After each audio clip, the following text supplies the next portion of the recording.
Praise the lord. మన ప్రభు అయిన యేసుక్రీస్తు పరిశుద్ధమైనటువంటి నామంలో ఈ ఉదయకాలపు కృపా వార్తను వింటున్నటువంటి మీ అందరికీ దేవుని పేరట వందనాలు చెల్లిస్తూ ఉన్నాను. అందరు బాగున్నారా? మరి పూట ప్రభు మనకిచ్చినటువంటి వాక్యాన్ని మనము పరిశుద్ధ గ్రంథములో చదువుకుందాం. కొరింథీయులకు రాసినటువంటి 2వ పత్రిక 5వ అధ్యాయము 10వ వాక్యాన్ని మనం చదువుకుందాం. కొరింథీయులకు రాసినటువంటి 2వ పత్రిక 5వ అధ్యాయము 10వ వాక్యాన్ని మనము చదువుకుందాం.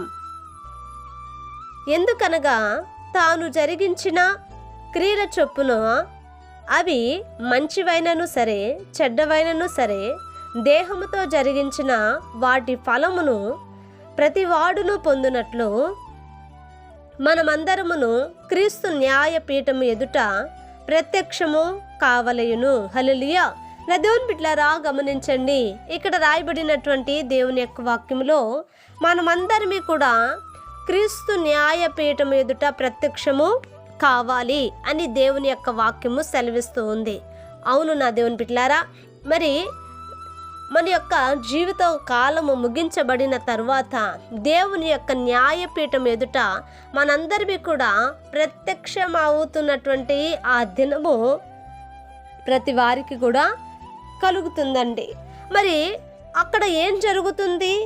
మరి న్యాయపీఠం ఎదుట ఒక వ్యక్తి నిలిచినప్పుడు అక్కడ న్యాయపీఠం మీద కూర్చున్నటువంటి ఆ యొక్క సింహాసనం మీద ధవల సింహాసనం పైన కూర్చున్నటువంటి ప్రభువు నా దేవుని బిడ్డలారా వారికి ఏమి ఇవ్వబోతున్నాడు అనంటే వాక్యం అంటది, మన క్రియల చొప్పున మనము జరిగించినటువంటి క్రియలు అవి మంచివైనా చెడ్డవైనా దేహముతో జరిగించినటువంటి వాటి విషయంలో వాటి ఫలము పొందునట్లు అని దేవుని యొక్క వాక్యం సెలవిస్తుందండి. మనం మంచి కార్యాలు చేస్తే మనకు మంచి ఫలమును దేవుడు అనుగ్రహిస్తాడు.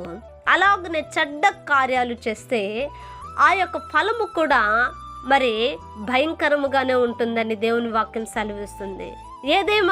ఏదేమైనప్పటికీ కూడా మనం క్రీస్తు యొక్క న్యాయపీఠం ఎదుటికి ఒక దినమున రావాలి. నా దేవుని బిడ్డలారా, ఆ దినమున మనము ఇదిగో మరి ఆ యొక్క నిత్య జీవములోనికి నడిపించబడటానికి మనము అక్కడ చేరుకునేటువంటి దినముగా ఉండాలి. అలా ఉండాలి అని అంటే ఈ రోజున దేవుని యొక్క సన్నిధిలో మనము నిలవాలండి. అందుకనే దేవుని వాక్యం అంటది, ఇది పరలోకపు గవిని అంటది.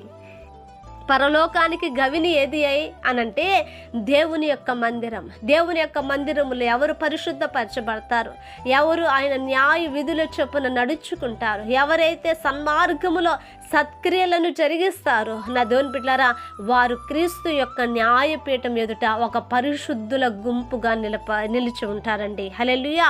క్రీస్తు యొక్క న్యాయపీఠం ఎదుట ఒక పరిశుద్ధమైన గుంపుగా వారు నిలబడతారు. ఆ సంఘం ఎత్తబడుతుంది. ఆ జనులు మహిమను ధరించుకుంటారు. కనుక ఈరోజు నీ యొక్క వాక్యం వింటూ ఉన్నప్పుడు ఇదిగో మనము కూడా ఆయన ఎదుట నిలవబడటానికి, ఇదిగో ఆ యొక్క రాజ్యాన్ని పొందుకోవటానికి, దేవుని ఎదుట నిలవబడటానికి ప్రభు కృపనిచ్చినట్లుగా ప్రార్థన చేసుకుందాం. మహాపరిశుద్ధుడు అయిన మా తండ్రి, కృప కలిగిన దేవానికి వందనాలయ్యా.